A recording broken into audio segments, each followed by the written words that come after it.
The distress signal had been broadcasting for 6 hours before the Galactic Council fleet finally arrived at the Vareth system.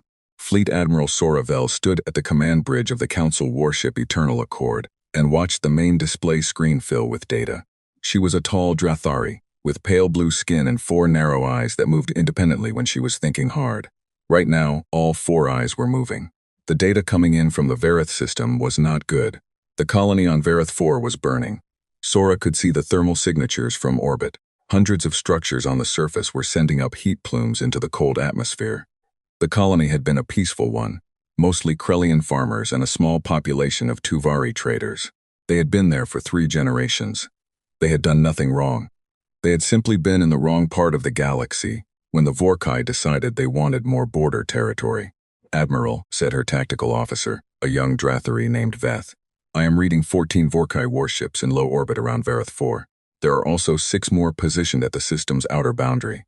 They appear to be running a blockade pattern." Sora nodded slowly. "What is the status of the colony?"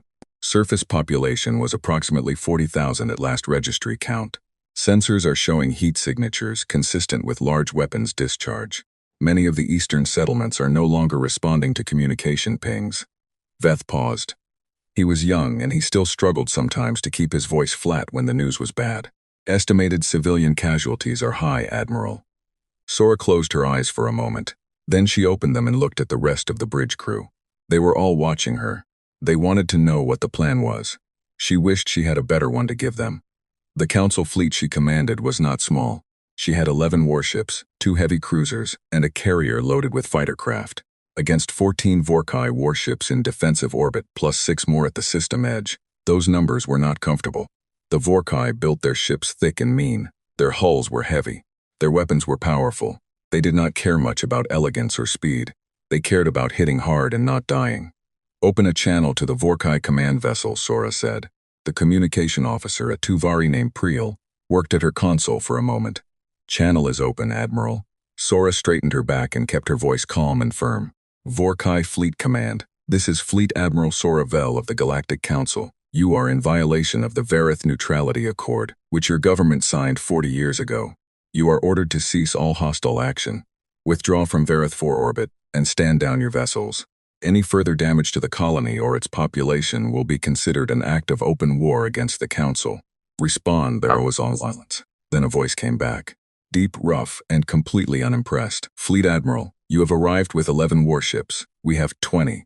Your neutrality accord is a piece of old paper. Vareth is Vorkai territory now. Leave, or you will be destroyed alongside the colony." The channel clicked off.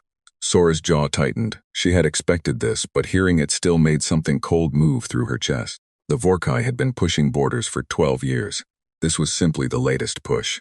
And the Council, for all its committees and its votes and its very long, very formal debates, had never been good at stopping pushes like this before they became something worse.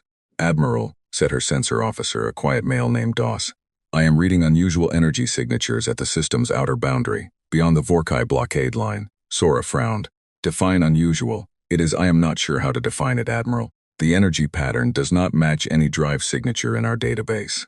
Doss tapped at his console several times, as if he was convinced he was making an error and rechecking would fix it. "It is very large. The energy output is far above anything our ships pro-foil drive, and it is moving fast, very fast. A Vorkai reinforcement? No, Admiral. The Vorkai are also tracking it. Their outer blockade ships have moved into a defensive formation. I believe they do not know what it is either." That was strange enough to make Sora step closer to the main display. She stared at the long-range sensor feed. The Vorkai outer ships, 6 heavy warships that each outmassed 2 of her own cruisers, had broken their blockade pattern and turned to face the incoming signature. That meant they were worried. The Vorkai were not easy to worry. "How large is the contact?" she asked. Doss checked his readings again, then he checked them a 3rd time. When he looked up, his expression was one Sora had never seen on him before. "Admiral, the object appears to be approximately 11 kilometers in length." Nobody on the bridge spoke. Sora heard her own breathing in the silence. 11 kilometers. The largest warship in the Galactic Council fleet was the Eternal Accord itself, and it was 900 meters long. That was considered enormous. That was considered a statement of power. 11 kilometers was not a warship. 11 kilometers was something else entirely. 11 kilometers was something that had no business existing. Veth, she said carefully. What is the largest vessel in the Vorkai fleet? Their command carrier, Admiral, the Unbroken Hammer. It is approximately 1.4 kilometers in length. 1.4 kilometers against 11. Sora stared at the display and said nothing. The energy signature was growing stronger now. The sensor feed was updating every few seconds, and each update showed the same thing. A massive object approaching the outer boundary of the Verith system, at a speed that should not have been possible for something that size. Most large vessels sacrificed speed for mass. That was simple physics. You could not have both. But this thing was doing both. And it was doing it without apparent difficulty, and the sensor officer kept checking his instruments as if he was searching for the mistake that would make this all make sense. No mistake appeared. The Vorkai outer ships are transmitting a warning signal, Priel said from the communications console. They are ordering the contact to identify itself and stop. Is the contact responding? Not yet, Admiral. The Vorkai ships moved again, this time spreading into an attack formation.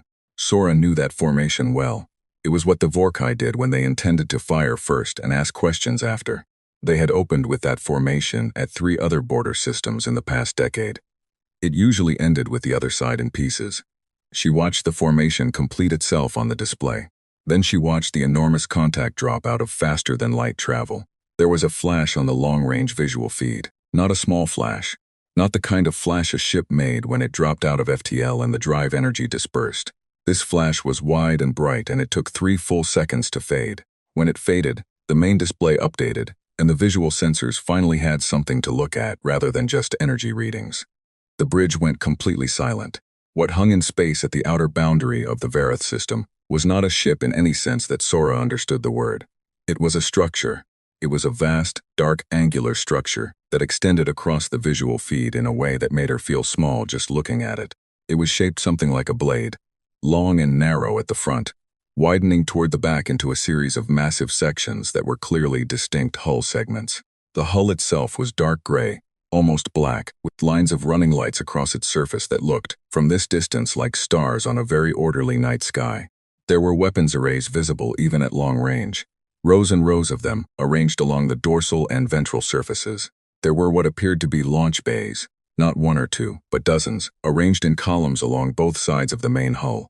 And there were drive units at the rear that were still glowing from the FTL transit, each one larger than several of the Council's destroyers stacked together. 11 kilometers of dark metal floating in space, perfectly still, perfectly silent, watching, Admiral Veth said, and his voice had lost all of its trained flatness. The Vorkai outer ships are arming weapons. Of course they are, Sora said quietly. She could not look away from the display. What is our own status? Our weapons are at standby, awaiting your order. She said nothing for a moment. She was thinking about something that had occurred to her as she stared at the enormous vessel. It had not fired. The Vorkai had moved into attack formation and armed weapons, and the enormous ship had not done anything. It had simply arrived. It was simply present. It seemed to be waiting. DOS, she said. Is the contact scanning us? DOS check. Yes, Admiral. Active scanning. Very thorough. Whatever it is, it appears to be gathering detailed information about everything in this system, including the colony, and the Vorkai ships, and us. He paused. Admiral, the level of detail the scan is capturing is beyond anything our own sensors can produce. Whatever instrumentation that vessel carries, it is considerably more advanced than ours. Sora absorbed that. Advanced sensors, enormous size, speed that defied its own mass, and no aggression, not yet. It had arrived in a system full of warships pointed at each other, and it had simply stopped and started reading everything around it, like a scholar who had just entered a library. Priel, she said, is the contact broadcasting on any frequency? No, Admiral, it is receiving. It has received the Vorkai warning transmission, but it has not responded. What about to us? Has it directed any signal specifically toward our fleet? Priel worked at her console. No, Admiral, not yet. Sora watched the Vorkai outer ships. They were still in attack formation, still armed, but they had not fired. She wondered what was stopping them. It might have been uncertainty. It might have been the simple, very basic animal instinct that even battle-hardened Vorkai warriors apparently possessed. The instinct that said something this large and this quiet might not be something you wanted to start a fight with, or it might have been something else, something simpler. The Vorkai outer commander might just be waiting for someone to tell him what that thing was before he decided whether shooting it was a good idea. That was the question everyone in the system was asking right now. What was it? Sora turned to her tactical display and opened the Council's universal registry. Every known species in the galactic community had their vessels cataloged. Every known drive signature, every hull configuration, every known size class. She ran the search parameters herself. 11 kilometers in length, the drive signature that DOS had captured. The angular hull configuration from the visual feed. The registry searched. The registry returned no results. She ran it again with broader parameters. Any vessel within 50% of that length. Any drive signature within 40% of the readings. Any species known to possess FTL technology not currently registered as a council member. The registry returned no results. She sat back and stared at the blank results screen, and then she looked at the enormous black shape on the visual feed, and she felt something she had not felt in a very long time. She felt genuinely, completely Admiral, Veth said, breaking the silence. The Vorkai Outer Command ship is hailing the contact again. Direct tight beam transmission this time. They are demanding identification under Vorkai military code. Is the contact responding? A pause. No, Admiral. Another pause. Admiral, the contact is moving. Sora snapped her eyes back to the display. The enormous vessel was indeed moving. Not toward the Vorkai, but across the outer boundary. Moving slowly and deliberately in a wide arc that was clearly taking it toward a better angle on the Verath system. Toward a better angle on Verath 4. Toward a better view of the colony. Of the burning settlements, of the Vorkai warships in low orbit. It was repositioning, it was choosing its own position. And something about that, the calm, unhurried way it was doing it, made Sora's 4 eyes all focus in the same direction at exactly the same moment, which almost never happened unless she was very, very worried. How long until it completes that arc? She asked. At current speed, approximately 7 minutes, Admiral. 7 minutes. In 7 minutes, that enormous ship would be positioned between the burning colony on Verath 4 and the Vorkai fleet currently orbiting it. Not between Sora's fleet and the Vorkai. Between the colony and the Vorkai. She stared at the display for a long moment. Then she said something she had not planned to say. I think, she said quietly, that it is here about the colony. Nobody argued with her. Nobody could think of anything better to say. So they all watched the display, and they watched the enormous dark vessel complete its arc. And they watched the Vorkai outer ships finally break formation and pull back, not because anyone had ordered them to, and not because they had been threatened, but because 20 years of space combat experience apparently told every single Vorkai commander in that system the same thing at the same time. Whatever that thing was, you did not get between it and the thing it was looking at. The Vorkai outer ships pulled back to join the main fleet at Verath 4 orbit, and the enormous vessel held its new position. Sora watched the running lights move slowly across its hull in the visual feed, and she found herself wondering, not for the first time in the last 20 minutes, where it had come from, who had built it, what species had looked at the scale of this galaxy and said, we need something bigger. She had no answers. She had a feeling the answers were coming. She had a feeling they were going to be very, very interesting. Her communication console lit up. Priel turned from her station with an expression that Sora had never seen on a Tuvari before. Wide eyes, hands slightly unsteady. Voice careful and precise in the way voices got when people were trying very hard not to show how startled they were. Admiral, Priel said, the unknown vessel is broadcasting. Galactic Standard, clear signal, directed toward all vessels in the system. Sora straightened in her command chair. Put it on, she said. The voice that came through the bridge speakers was calm. It was even. It belonged to something that breathed air and spoke with a jaw and a tongue and vocal cords, which meant it was biological and not a machine. And it carried in it the specific quality that certain voices carried. The quality of someone who was not in a hurry because they did not need to be in a hurry. Because nothing in the immediate environment constituted a threat to them. This is Commander Park Jin-ho of the United Nations Ship Egetz of Terra, the voice said. To all vessels in the Verath system, we are aware of the situation on the surface. We are here to observe.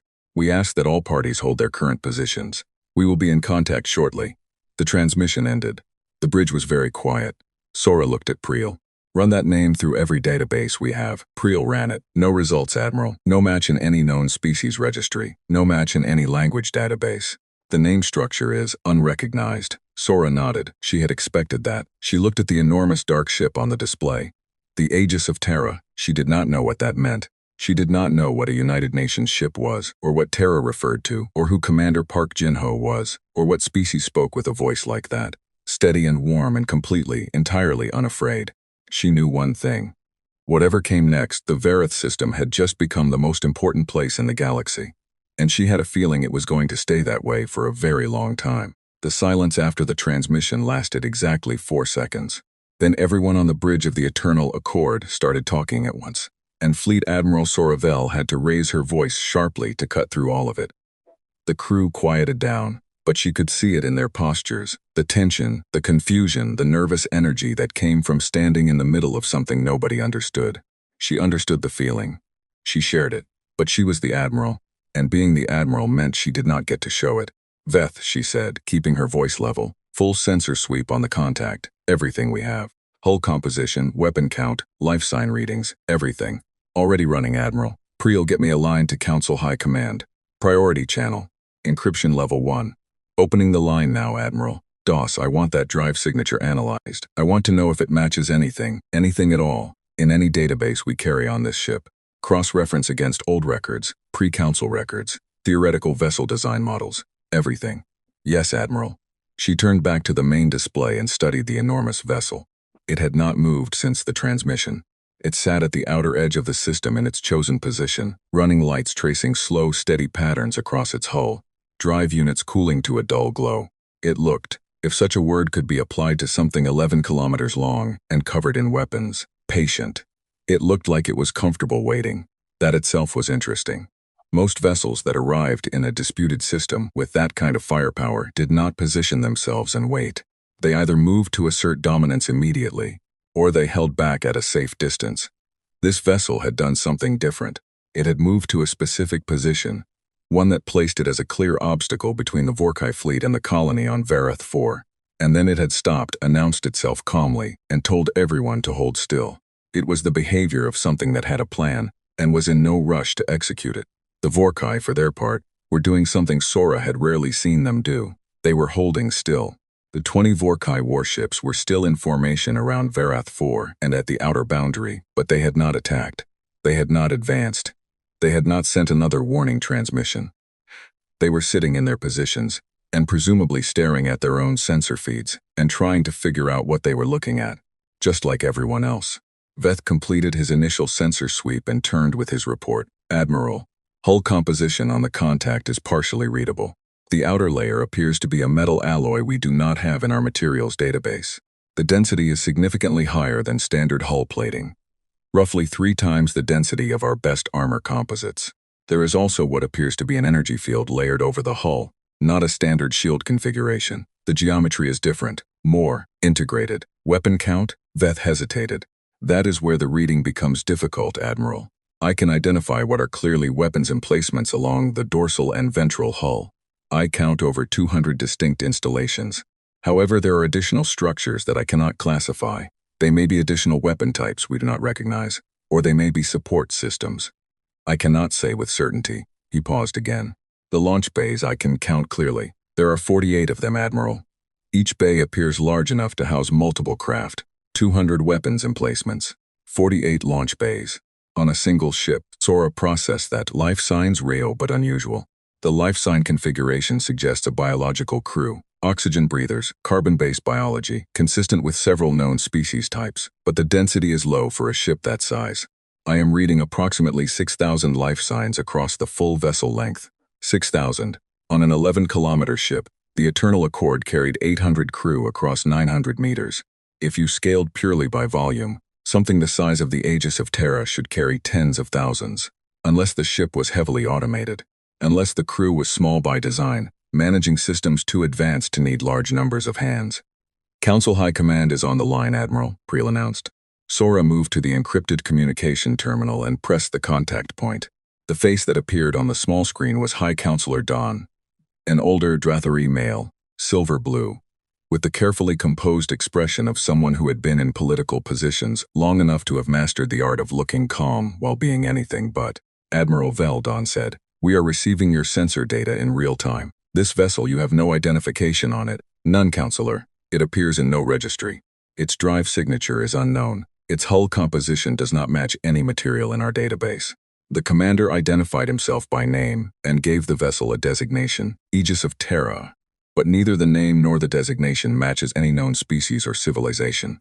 Don's expression did not change, but one of his eyes shifted very slightly. The involuntary tell that Drathari politicians never quite managed to eliminate. He was more rattled than he looked, and its current posture? Stationary, no weapons fire, no aggressive movement. It has positioned itself between the Vorkai and the colony, but has taken no further action since the transmission. And the Vorkai? Holding position. They appear uncertain, Counselor. There was a pause. Dan looked at something off-screen and then looked back. Admiral, your current orders stand. Protect the colony. But exercise considerable caution with respect to this unknown vessel. Do not provoke it. Do not approach it without more information, and find out what it is. Yes, Counselor. The line closed. Sora turned back to the bridge. DOS. Anything from the database cross-reference? The sensor officer looked up from his work, and the expression he wore was one that Sora was going to remember for a long time. It was the expression of a careful, methodical, experienced man who had just found something that did not fit in any of the categories he had spent his career building. Admiral, I found something, but I must warn you that what I found is very old and it is not from any official database. Show me. DOS transferred the data to her command display. It was an old record, pre-Council, which meant it was at least 300 years old. It came from the archive records of a minor Krellian surveyor fleet that had apparently ventured into a region of space well outside the currently mapped area. The record was fragmentary and badly preserved, but there was a description in it that had triggered DOS's cross-reference search. She read it. The Krellian surveyor had reported detecting, at extreme long range, what it described as a moving structure of impossible size. The surveyor had not approached it. The surveyor had recorded the sighting, and then spent 3 paragraphs explaining why it had turned around and gone home. The energy signature it described was not a perfect match to what they were reading now, but it was close enough that DOS's search had flagged it. At the bottom of the record was a note, added by a Krellian archivist at some later date, which read, Surveyor Captain's testimony reviewed and filed. No corroborating evidence. No follow-up expedition conducted. Classification, unverified 300 years ago. They have been out there, Sora said quietly. More to herself than to anyone on the bridge for at least 300 years. That would appear to be the case, Admiral, DOS said. Possibly longer. The surveyor's record is the oldest I found, but if they have been traveling beyond the mapped regions for that long, they could have been active much earlier and simply never crossed paths with anyone who filed a report. Or anyone who survived to file a report, Sora thought, but she kept that thought behind her teeth. The Vorkai moved, not all of them. The main fleet at Vareth 4 orbit stayed put, but the 6 ships that had originally formed the outer blockade line began moving, slowly, deliberately, toward the Aegis of Terra. They were not in full attack formation. They were in a probe formation, the kind the Vorkai used, when they wanted to get close enough to read a target properly, before committing to a fight. Vorkai outer ships are moving toward the contact, Veth confirmed. They appear to be conducting a close approach for sensor purposes. What is the contact doing? Nothing, Admiral. Still stationary. The 6 Vorkai ships crept forward. At 300 kilometers from the Aegis of Terra, they slowed. Sora watched their sensor emissions ramp up on the display they were scanning. Doing exactly what she had done, trying to figure out what this thing was. Then one of the Vorkai ships did something very Vorkai. It fired a ranging shot. Not a full weapons discharge, just a single pulse from a forward cannon. The kind of thing the Vorkai sometimes did when they were not sure if something was a threat or a derelict. Fire a small shot and see if it responds. The pulse crossed the gap and struck the hull of the Aegis of Terra, and nothing happened. No explosion, no visible damage, no hull breach, no secondary explosion from impacted systems. The energy pulse simply stopped when it hit the hull. It did not even leave a visible mark.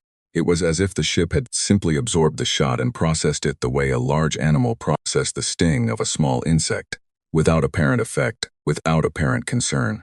The 6 Vorkai ships stopped moving. There was a very long pause in the Vareth system. Then the Aegis of Terra spoke again. To the Vorkai vessel that fired the ranging shot, the voice of Commander Park Jinho said, "That was unnecessary. We are not here for you. We are here about the colony. We suggest you rejoin your formation and wait. This will be resolved shortly." The transmission ended. One of the Vorkai ships started backing away from the Aegis of Terra, then a second, then a third. By the end of it, all 6 of the outer ships were moving back toward the main fleet, and nobody watching them could have said they were doing it in any orderly way. They were doing it the way ships backed away when the crew decided, collectively, and without a formal order, that being where they were was a very bad idea. On the bridge of the Eternal Accord, someone let out a long, shaky breath. Sora did not look to see who it was. She felt she understood. "Admiral," Priel said, and her voice was now very careful. "The Aegis of Terra is hailing us directly. Tight beam addressed specifically to this ship." Sora stood up very straight. On speakers, the same calm voice. "Fleet Admiral Vel, this is Commander Park of the Aegis of Terra. We have reviewed the situation in this system. We understand you are here on behalf of the Galactic Council to address the Vorkai incursion. We would like to coordinate. Are you available to speak directly?" Sora looked at her crew. They looked back at her. Every face showed the same question. What do we do? She had no handbook for this. There was no council protocol for an unknown vessel of impossible size, asking to coordinate actions against a common threat. There was no training exercise that had covered this scenario. There was simply the situation, and herself and her judgment. She pressed the open channel control. "Commander Park, this is Admiral Sora Vel. We are available to speak. Before we proceed, I have to ask, who are you? Where are you from? Your vessel and your name do not appear in any registry I have access to." A brief pause. Then the voice again, and now there was something in it, something very slight, almost undetectable that might have been quiet amusement. "Admiral, we are human. We are from a planet called Earth. We are aware that we are not in your registry. That is something we have been meaning to address for some time." Another slight pause. "We think this situation may be a good occasion to do that." Admiral Sora Vel sat back in her command chair and stared at the enormous dark ship on the display and tried to find a response to that. She could not immediately find one. "Human," she said at last, mostly to herself, testing the word. It was not a word in any language she knew, which meant it was a translation of something from their own language. "Earth." "Yes, Admiral," the voice said, and it was definitely patient. Very, very patient. "We will explain everything. We would ask, in the meantime, that the Council fleet hold its position and allow us to address the Vorkai situation. We believe we can resolve it without unnecessary loss of life, on any side." Sora looked at the Vorkai fleet on the display. 20 warships, a burning colony, a 40,000-strong population still trapped on the surface. She looked at the Aegis of Terra. She thought about the ranging shot from the Vorkai probe ship, the shot that had done nothing. She thought about 6 Vorkai warships backing away from a single vessel without being fired upon. She pressed the channel control again. "Commander Park, the Council fleet will hold position. We are watching." "Understood, Admiral. Thank you." The channel closed. Sora sat in her chair and watched the enormous ship and thought about all the things she did not know. She thought about the old Krellian survey record and what it meant that something this large had been operating beyond the mapped regions for at least 300 years. She thought about the word human. She thought about a planet called Earth that was not on any chart she had ever seen. She thought about 6,000 lives aboard a ship built like a world, and what kind of people built something like that, and why.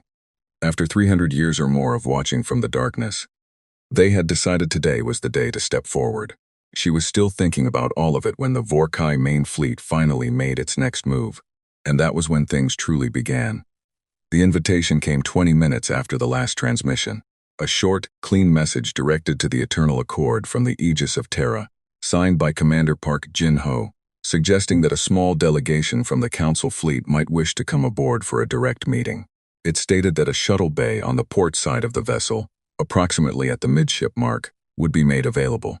It included approach coordinates precise enough that Sora's navigation officer could plot the course without any calculation. The bridge crew looked at Admiral Sora Vel. She looked at the coordinates. She looked at the enormous ship. She looked at the Vorkai fleet, which was still holding position at Vareth 4 orbit, and had, in the last 20 minutes, not fired on the colony again, which was itself something worth noting. She was not sure if the Vorkai were waiting to see what the strange vessel did, or if they were waiting for better odds, or if they were simply doing what everyone else in the system was doing, which was watching. She made a decision. She took Veth, her tactical officer, and Doss, her sensor officer, and Priel, her communications officer, and a security escort of 4 soldiers, and she ordered a shuttle prepared. She considered telling Council High Command before she went, but decided it would take too long, and the counselor would very likely tell her not to go, which was not an instruction she was prepared to follow right now. The shuttle left the Eternal Accord and crossed the gap between the 2 vessels. Sora sat in the front passenger seat and watched the Aegis of Terra grow in the shuttle viewport. At distance, it had been enormous. Up close, as they approached, and the scale of it resolved itself from sensors and data into something she could actually see with her own eyes. It was something else entirely. The hull was not smooth. It had texture. Deep channels and recessed sections ran along its length, and as the shuttle flew along the midship section, she could see that many of these recessed areas contained additional systems. What appeared to be secondary sensor arrays, communication dishes, and in several places what looked like repair or maintenance access points large enough to fly a mid-sized transport through.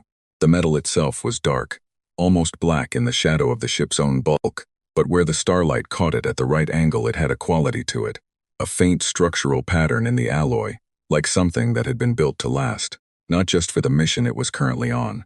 For a very long time, the shuttle found the indicated bay. The doors were already open, two massive blast doors, each one larger than the Eternal Accord's entire shuttle deck, sliding apart to reveal a lit interior. The bay inside was large enough to hold 15 of the Council fleet's shuttles side by side with room to spare.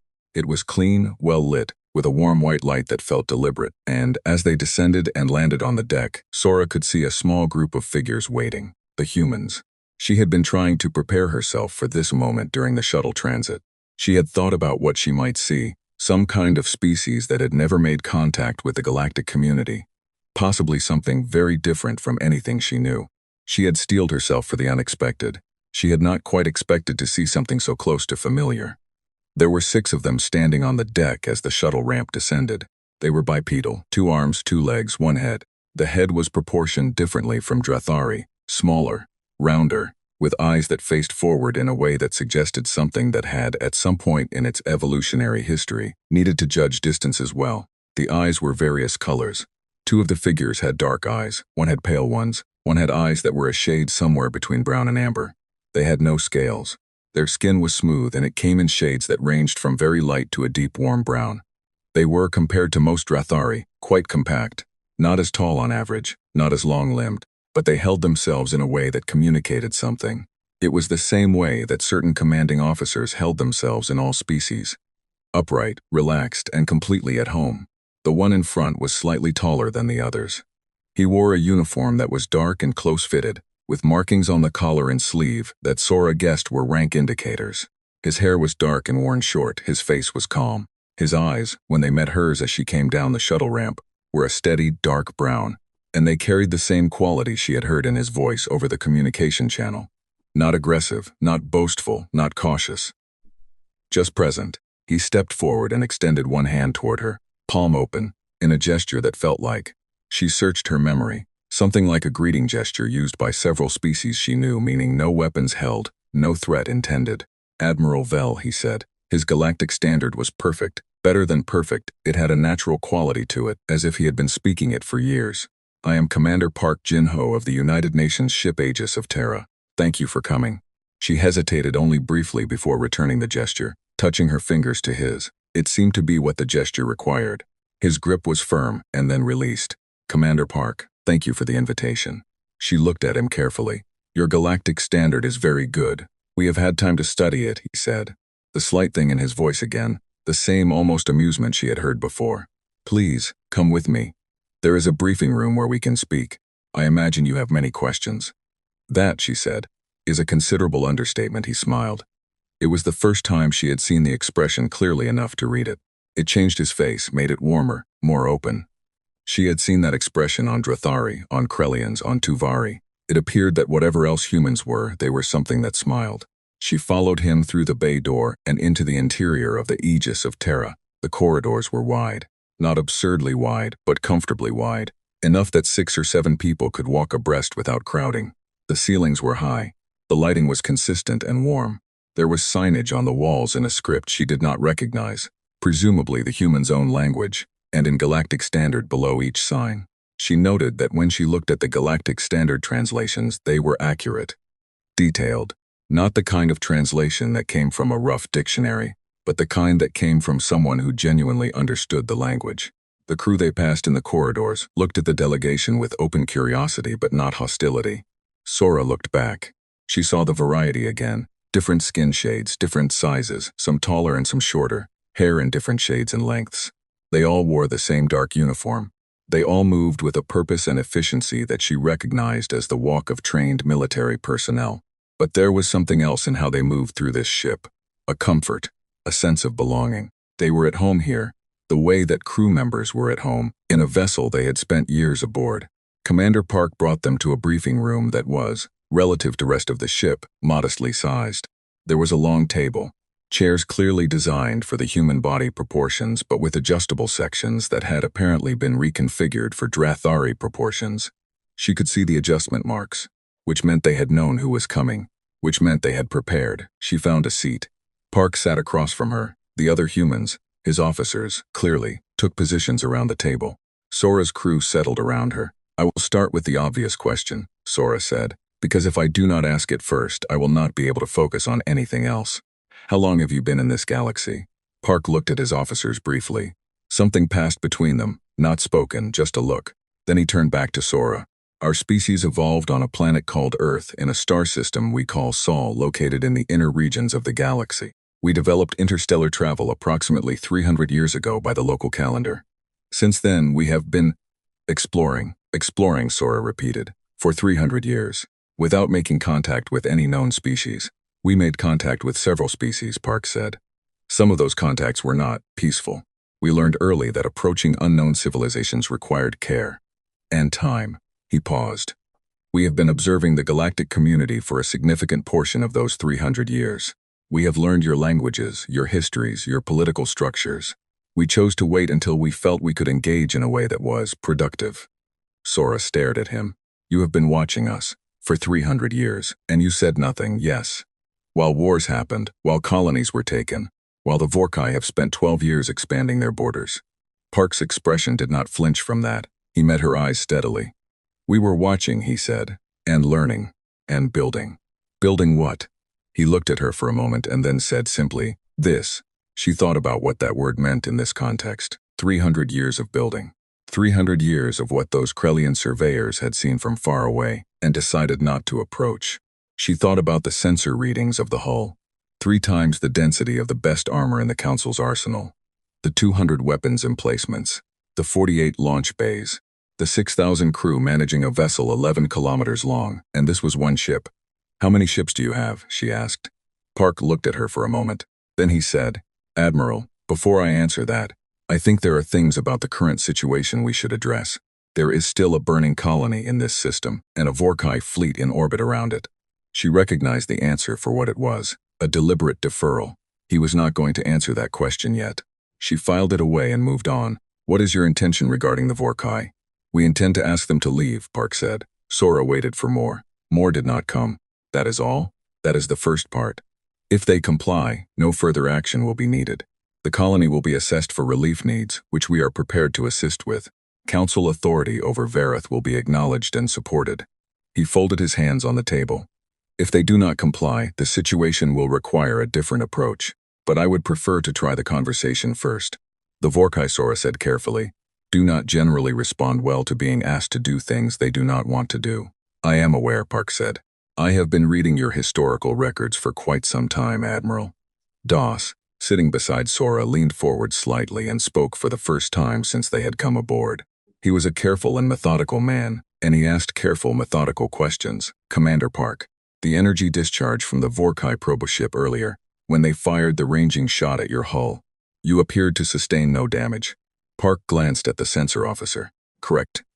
Can you explain the mechanism of that resistance?" Park smiled again. Not the same smile as before. This one was something different. Quieter, more inward. "Our hull composition and shield geometry are a function of 300 years of development, Officer Doss. I will say that the shot the Vorkai fired at us carried approximately the same energy output as what we would classify as a light pulse from a short-range defense weapon. It was not a significant threat to this vessel." Doss sat back and absorbed that. Sora watched her sensor officer's face and saw him working through the implications of what Park had just said. The Vorkai probe ships were not small vessels. Their forward cannon pulse was not a small weapon. If that qualified as a light pulse from a short-range defense weapon by human classification standards, then what did the Geechs Terra classify as a significant threat? She was not sure she wanted to know.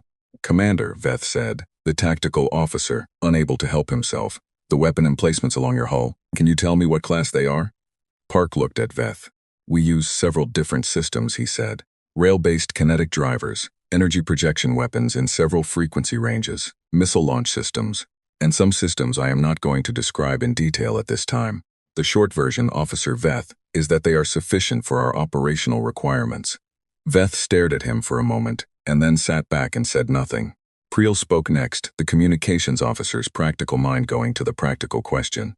Commander, you said you wish to ask the Vorkai to leave. You indicated the Galactic Council's authority in this system would be supported. Does that mean you intend to operate within the Council framework going forward? Park nodded. That is our intention. Humanity's intent is not to displace or diminish the galactic community. Our intent is to join it, he paused. As a full member, with all that implies. Sora looked at him. He looked back. She thought about all of it. 300 years, the ship she was sitting inside, the 6,000 crew, the weapons, the hull that had swallowed a cannon blast like it was nothing. She thought about the word member. She thought about what the Galactic Council would say, what the Vorkai would say, what every species in the community would say when they processed the information, that there had been a civilization operating in this galaxy for 3 centuries that none of them had known about. She thought about the High Counselor's carefully composed expression on her communication screen, and she thought that when she gave him her full report, that expression was going to be somewhat harder to maintain. I have one more question, she said. Park waited. Why now? Of all the moments in 300 years, why this system, why this incident, why today? Park was quiet for a moment. He looked at the table, and then he looked up at her. When he spoke, his voice was still calm, still even, but there was something in it now that had not been there before. Something quieter and more serious.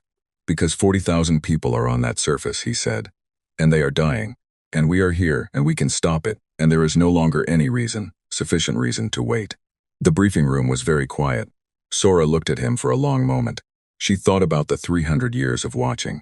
She thought about what it must have taken to watch, and not act. She thought about what had finally made that constraint break. All right, she said at last. Then let us go talk to the Vorkai. Commander Park Jinho Chimoto Plebum, and for the first time since she had come aboard, the patience in his bearing shifted into something more purposeful. He nodded once, and they went. The transmission to the Vorkai fleet went out from the Aegis of Terra. At the same moment, Sora's delegation shuttle departed the human ship to return to the Eternal Accord. Commander Park had been clear that the Council fleet should be back in formation before the communication was sent. Sora appreciated the consideration, though she was not entirely sure she understood it until she was back in her command chair and watching the events unfold on the main display. Park had explained very calmly in the briefing room what he intended to say to the Vorkai. He had not made it sound complicated. He had said, "We will ask them to withdraw. We will give them a clear timeline. We will make the consequences of non-compliance plain. And we will mean everything we say." Sora had asked if he expected the Vorkai to comply. Park had thought about that for a moment. In my experience, he had said, people who have been winning for a long time need to see something very clearly before they accept that the situation has changed. We intend to show them clearly. The transmission went out. Sora read the text feed as Priel pulled it up on the bridge display, because she wanted to see exactly what the humans said. It was short. To Vorkai Fleet Command, Vareth System. This is Commander Park Jinho, United Nations Ship Aegis of Terra. You are ordered to cease all hostile action against the population of Vareth 4. You are ordered to withdraw your fleet from this system within 2 standard hours. The colony is under the protection of the Galactic Council, and as of this moment, the protection of humanity. Non-compliance will result in the use of force. We recommend compliance. Commander Park, UNS Aegis of Terra, that was all. No long list of grievances, no political language, no committee wording. 2 standard hours, get out. Non-compliance means force. Sora watched the display and waited. The Vorkai response took 8 minutes. She supposed the Vorkai fleet commander had needed some time to read the transmission and decide how to respond. She could imagine the debate aboard the Vorkai command ship. She could imagine the officers looking at their own sensor feeds and looking at the Aegis of Terra and arguing about what it was and what it could actually do, and whether the ranging shot result had been an anomaly or a real demonstration of what their weapons could not do to it. She could imagine the fleet commander, at the end of all of that, deciding the same thing Vorkai commanders had decided for 12 years in similar situations.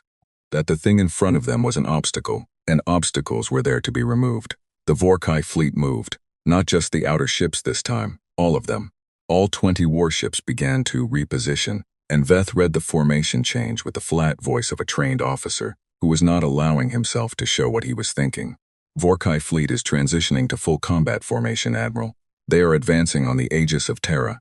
Weapons are going hot across all 20 vessels. Understood, Sora said. What is the Aegis doing? Still stationary, Admiral. No apparent reaction. 20 Vorkai warships, the largest being the carrier Unbroken Hammer at 1.4 kilometers, forming up and advancing on a single vessel. She wanted to call Park and say something, though she was not sure what. Be careful seemed both insufficient and somewhat absurd. She settled for watching. The Vorkai closed to engagement range, 1,000 kilometers, which was standard Vorkai opening fire distance. They liked their weapons at that range. Their forward batteries performed best there. She had seen what Vorkai forward batteries did at 1,000 kilometers, and she had seen what was left of what they had done it to, and the images had not been comfortable. The Vorkai fleet opened fire. It was not a single shot or a probe discharge this time. It was a coordinated volley from 20 warships, timed to arrive simultaneously. 20 forward batteries firing together, energy beams, heavy projectile rounds, missile salvos. Sora had seen this kind of combined barrage used against fortified positions that were supposed to withstand it. The positions had not withstood it. The salvos crossed the gap and arrived at the Aegis of Terra. On the visual feed, for a moment, there was nothing but light. The combined energy of 20 warships' forward batteries striking a single hull created a visual event bright enough that Sora's display automatically dimmed to protect the optics. Then the light faded. The Aegis of Terra was still there. It was completely, entirely undamaged. No hull breach, no debris, no secondary explosions, no change in the running lights across its surface. The weapons had not shaken the vessel. They had not scratched the hull. They had arrived, and the hull had processed them, and there was nothing left to show for it except the fading light of dispersed energy. Nobody on the bridge of the Eternal Accord said anything. Sora watched the display and waited. For 3 seconds, the Aegis of Terra did nothing. She thought about what those 3 seconds meant. She thought that maybe they were the humans deciding. The moment between receiving what another species had decided to throw at you and deciding how to respond. She thought about what it felt like to be on the receiving end of 20 warships' best effort and know that it had not moved you even slightly. Then the Aegis of Terra moved. It moved fast. The speed was wrong for something its size. Something 11 kilometers long had no business moving like that, but it did, crossing the engagement distance in a time that left the Vorkai fleet trying to track it and recalculate firing solutions, while the target was already no longer where it had been. The Aegis moved laterally across the Vorkai formation in a long sweeping arc, and as it moved, it finally fired. Not with everything. Not with the 200 weapons emplacements or whatever was in those unmarked installations. Sora watched the fire pattern on the display and she could see, even from her position, even with her own sensors, that the Aegis was being selective, precise. The energy weapons it fired were targeted at specific locations on specific ships. Drive units. It was targeting drive units. The first shot hit the Vorkai command carrier, Unbroken Hammer, and the carrier's port drive array went dark. Not destroyed. The ship was not destroyed. There was no explosion. There was no hull breach. Just the drive array gone, disabled. The carrier lurched sideways, no longer balanced in its own thrust. The next shot took the drives off a Vorkai heavy cruiser. Then another cruiser. Then 4 of the escort ships in rapid succession, so fast that the targeting had to be partially automated. No single human gunner could have acquired 4 solutions that quickly. In under 20 seconds, 7 Vorkai ships were dead in space, not destroyed, not lost, just stopped, engines gone, still intact, still with living crews inside, still completely capable of everything except moving and running away. Sora stared at the display. Veth, she said carefully, is the Aegis targeting weapon systems, sensors, life support? No, Admiral, Veth said, and his voice was doing something she had never heard it do before. It was quieter and slower, as if he was choosing every word with deliberate care. Exclusively drive and propulsion systems on every ship it has hit so far. No crew casualties detectable, no weapons destruction, no sensor damage, no structural damage to hull. It is disabling them, Sora said. Yes, Admiral. Specifically, it is making them unable to leave and unable to maneuver. She sat with that for a moment. The Aegis had taken the full combined barrage of 20 warships and then gone into the Vorkai formation and started methodically removing their ability to go anywhere. It was not trying to destroy the fleet. It was trying to ground it. And in the process of doing that, it was demonstrating, very clearly, very calmly, that it could have done the other thing at any point and chose not to. The 13 remaining mobile Vorkai ships were reacting now. Some were trying to maneuver away. Some were trying to form a defensive cluster. 2 of them were still firing, though their shots at the Aegis were about as effective as the first barrage had been, which was not effective at all. The Aegis moved through the formation like something that knew exactly where every threat was and where every threat was not, and it fired when it needed to fire and repositioned when it needed to reposition, and it did not appear to be in any hurry. Then Sora's display lit up with new contacts. Not Vorkai, not Council Fleet, new contacts. Multiple contacts. Dropping out of FTL at the outer edge of the Varath system in rapid succession, the same signature as the Aegis, the same massive energy bloom, the same drive profile, the same impossible scale. She watched the contacts resolve one by one as her sensors struggled to process them all. Admiral Doss said, and his voice was very, very careful now. I am reading additional human vessels entering the system. I count 3, 6, 9. I count 12 additional contacts, Admiral. Size class, she said. Variable, Doss said. The smallest appear to be approximately 3 to 4 kilometers in length. There are 3 vessels in the 6 to 7 kilometer range, and 2 contacts that are larger than the Aegis, Admiral. Sensor readings suggest they are in the 14 to 15 kilometer range. 14 to 15 kilometers, larger than the Aegis. Sora looked at her display and saw 12 enormous human warships arranging themselves across the outer boundary of the Varath system. They did not advance on the battle in progress. They held position in a wide formation that effectively sealed the system exits. If anything in this system tried to leave at FTL, it would have to go through the human formation to do it. They were not joining the fight. They were making sure nobody left. And Sora understood something in that moment with a clarity that was almost physically uncomfortable.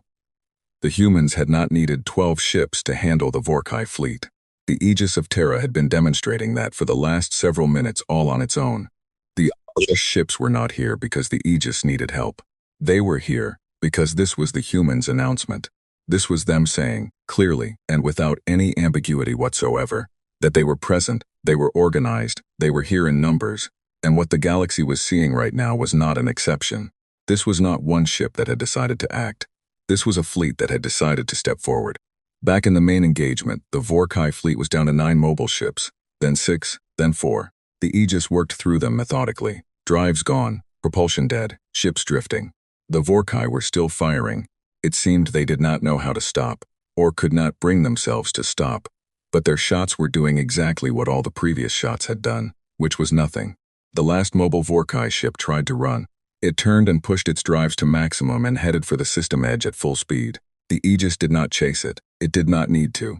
One of the ships at the outer boundary, one of the smaller 3 to 4 kilometer vessels, moved to intercept, matched the fleeing warship's speed without apparent effort, positioned itself directly in the Vorkai ship's path, and simply waited. The Vorkai ship had 2 options. It could fire on the human vessel blocking its escape, which it did, and which had no effect, or it could stop. After 3 seconds of trying the first option and achieving nothing, it stopped. Sora watched the entire Vorkai fleet sitting dead or still in the Varath system, 20 warships going nowhere, and she thought about the old political debates she had sat through in council chambers, the long arguments about whether to send 2 ships or 3 to the Vorkai border incidents, whether to file a formal complaint or an informal one, whether a committee review should precede action or follow it. She thought about how many colonies might have been different if, at any point in the last 12 years, someone had shown up and simply, systematically, and without malice or destruction, removed the Vorkai's ability to go anywhere. The Aegis of Terra came to rest in the center of the drifting Vorkai fleet. It was surrounded on all sides by warships that had fired everything they had at it, and none of it had mattered, and now they were all sitting still. Park's voice came over the general channel again. Vorkai Fleet Command, your ships are immobilized. No crew members have been harmed. We have no intention of destroying your vessels or harming your personnel. However, you are currently unable to leave this system until we choose to allow it. A pause. We are going to send a transport to the surface of Varath 4 now, to begin relief operations for the colony. During that time, we ask that you sit quietly and think about the conversation we are going to have when relief operations are complete.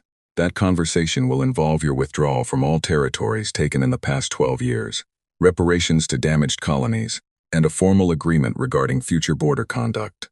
Another pause, shorter this time. We are not asking you to surrender. We are asking you to negotiate. There is a difference. We think, given the current situation, you may find negotiation more comfortable than the alternative. The Vorkai fleet said nothing. Sora's communication console lit up. It was Park on the direct channel to the Eternal Accord. Admiral Vel, we are beginning surface operations on Varath 4. We have medical personnel and supply capabilities aboard. We would be grateful if the Council fleet could coordinate with us on relief distribution." Sora looked at her bridge crew. They were all staring at her.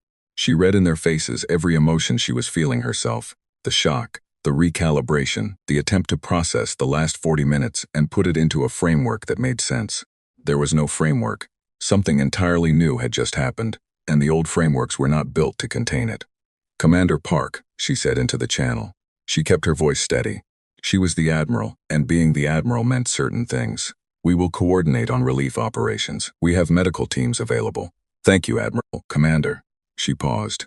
"The ships at the system boundary, those are all human vessels." A brief pause. "Yes, and there are more. Beyond what is here." It was not quite a question, but Park answered it like one. "Yes, Admiral," he said. "There are more." She stared at the display. 13 human warships in the Verath system, 20 immobilized Vorkai warships going nowhere. A burning colony on the surface waiting for help that was now finally coming. And somewhere beyond the edge of the mapped region, more human ships.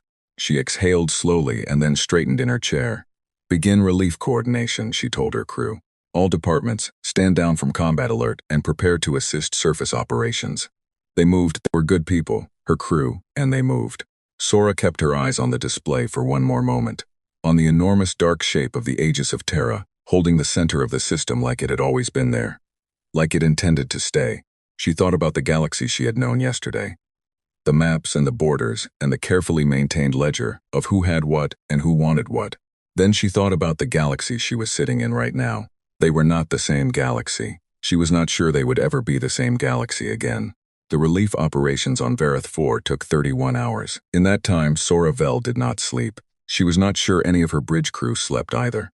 They rotated through their stations, and they coordinated with the human medical teams, and they watched the enormous vessel sitting in the center of the system. And they thought their own thoughts, and when they looked at each other, they shared the particular expression of people who had witnessed something that had permanently reorganized their understanding of the world. The human medical teams were thorough.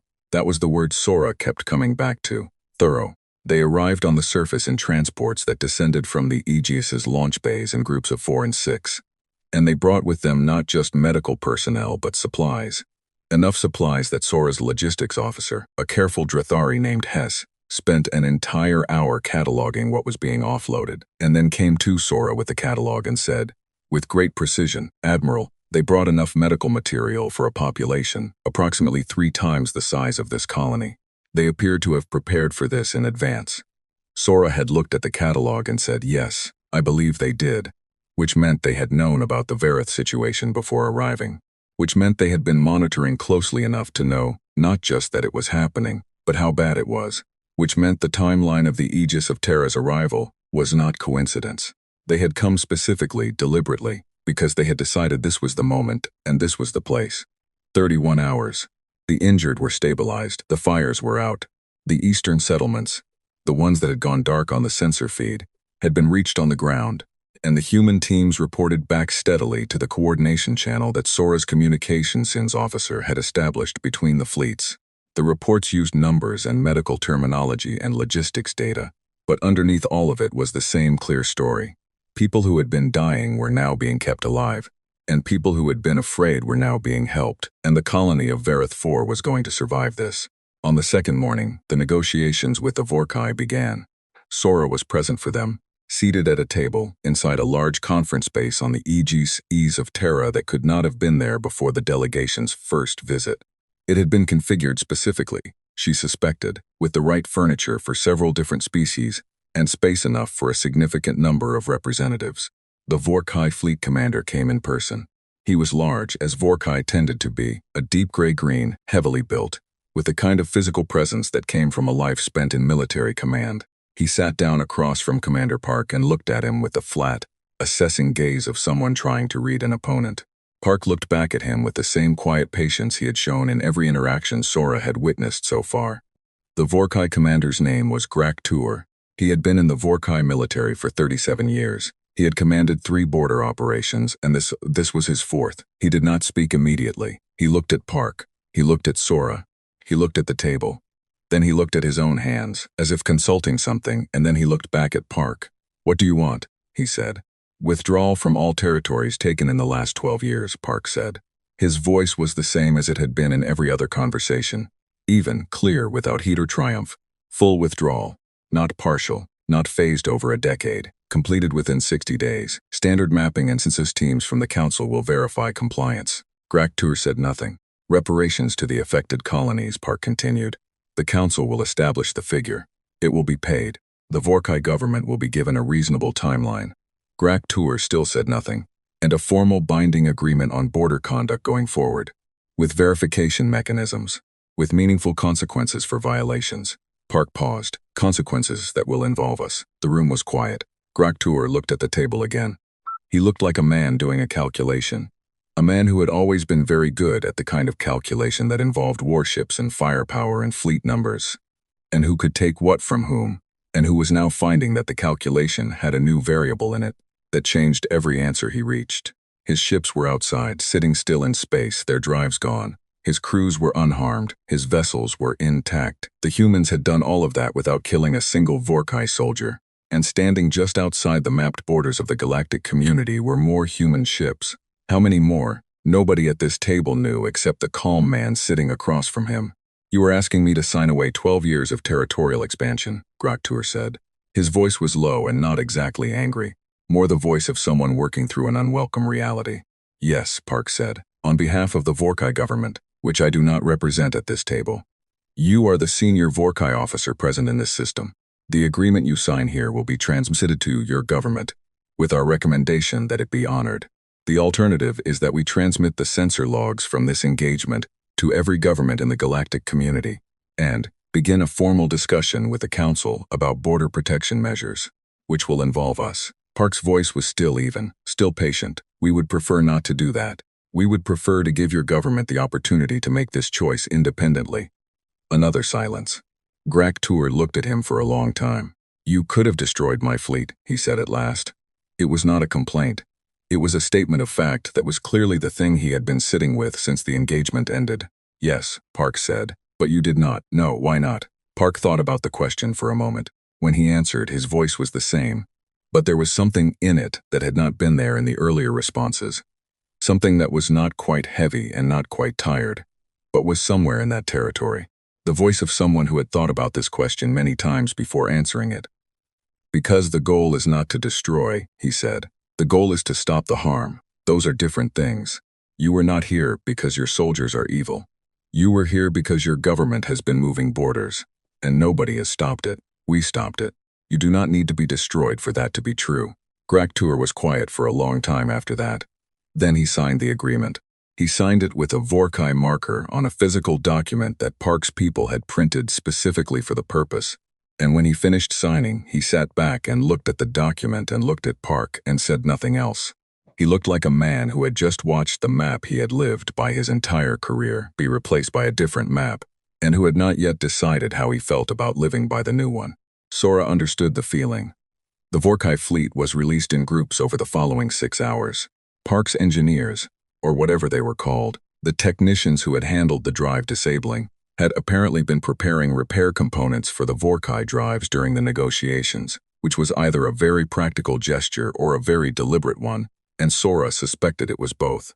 The Vorkai ships departed the Verith system one by one, their drives restored, their crews intact, their vessels undamaged except for the specific drive components that had been removed and then repaired.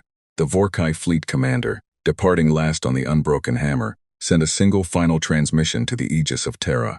It said, Noted Sora thought that was probably the most honest thing the Vorkai had said in the entire encounter. After the last Vorkai ship was gone, she returned to the Aegis of Terra one more time, not for a crisis meeting, not for a negotiation. Park had asked her to come, in a message that was short and without ceremony, and she had come because she was genuinely, deeply curious, and because she had a feeling this conversation was the one that mattered most. They sat in the same briefing room as before, but this time it was just the two of them. No delegations. No officers flanking them at the table. Park poured something hot into 2 small containers from a dispenser on the wall and set one in front of her. She looked at it. Tea, he said. Specifically, an oolong variety. It is a human drink. It may not suit your palate, but it is what I have, and I am offering what I have. She tried it. It was unusual. She would not have been able to say whether she liked it or not. She tried it a second time. "The council," she said, setting the container down, "is going to need to meet with you."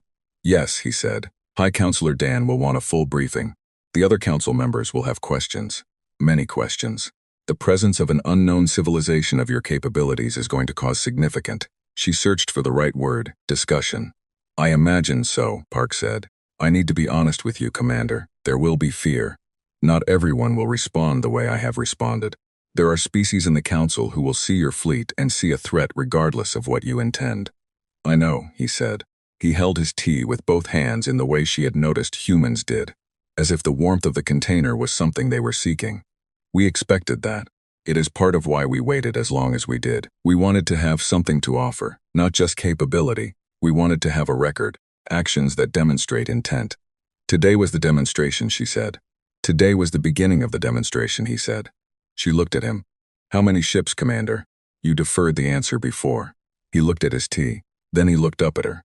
"Admiral, I am going to answer that question honestly, because you have been honest with me, and because the Council needs accurate information to make good decisions." He set the container down. "The Titan-class vessels, ships in the size range of the Aegis and larger. The Council has already seen 13, there are more." She waited. "There are 47 Titan-class vessels currently commissioned," he said. "There are also support fleets, carrier groups, rapid response squadrons, logistical vessels. The full count of commissioned human warships across all size classes is in the thousands." She sat with that. Thousands. Not hundreds, not dozens, thousands. With 47 ships in the size range, she had watched absorb 20 warships combined fire without effect. Built over 300 years of quiet preparation, while the galactic community ran its committees, and its debates, and its careful political balancing, and thought it was the full picture of what the galaxy contained. "You were never going to be threatened," she said quietly. "Any time in the last 300 years. No species in the community could have threatened you." "There are always threats," Park said. "Some of them are not other civilizations." He paused. "Some of the things we encountered beyond the mapped regions, in the early years of exploration, were more dangerous than anything in the galactic community. That is part of why we built what we built, not because we were afraid of you." She thought about what that meant, about what was beyond the mapped regions. About 300 years of human ships moving through the dark outside the known galaxy, encountering things that had required 47 Titan-class vessels as the eventual answer. She found she did not want to ask about that today. There was enough to process already. "I will present your request for council membership," she said. "I will give a full briefing to High Counselor Dawn. I will recommend that the council receive your delegation and process the application." She looked at him. "I cannot predict the outcome. The council is complicated. All governing bodies are complicated," Park said. He almost smiled. "We have been watching your council for a long time, Admiral. We are prepared for complicated." She stood up. He stood up. She looked at him across the table. This calm, patient man with dark eyes and a voice that had spoken to 20 armed warships, and a panicking Vorkai fleet commander, and a Galactic Council admiral with the same unhurried, steady certainty, as if the outcome had never been in serious question. She extended her hand. He took it. "Welcome," she said, "to the galactic community, Commander." Officially, from someone who was present. Something in his expression shifted. Something small and genuine, without the practiced control she had been seeing since the first moment of the briefing room. For just a moment, he looked not like a commander but like a person who had waited a very long time for something, and had finally reached it. "Thank you, Admiral," he said. She left the Aegis of Terra for the second time, and crossed the gap back to the Eternal Accord in the shuttle. And she sat in the front passenger seat and looked out the viewport at the stars. And she thought about the report she was going to have to write. She thought about what you put in a report, when the most significant first contact event in the history of the galactic community had just happened in a system most council members could not have placed on a map. She thought about High Counselor Dawn reading it. She thought about every star she could see and the knowledge, now settled permanently into her understanding of things, that somewhere out there in the dark beyond the maps, those stars were not empty. They had never been empty. There had been ships out there, thousands of ships, for 300 years, and none of them had known. The shuttle docked. She walked onto the Eternal Accord. Her bridge crew was there, all of them, even the ones who were technically off shift and should have been sleeping. They were standing near their stations or sitting at consoles they did not need to be at, and they were watching the display screens showing the Verith system, showing the Aegis of Terra. showing the distant shapes of the other 12 human ships at the system boundary. They looked at her when she walked in. She looked back at them. "Get me a line to Council High Command," she said.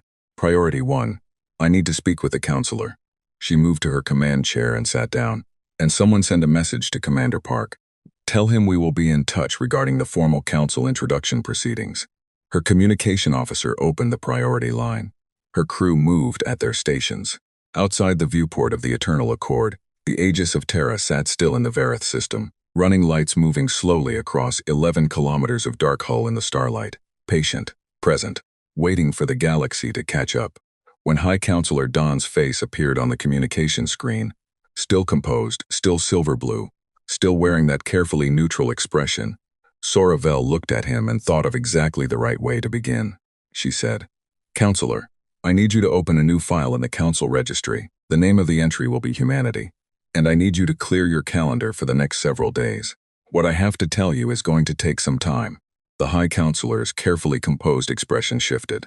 Just slightly. Just enough. Sora allowed herself, for one brief moment, the smallest version of something that might have been a smile. Then she began her report.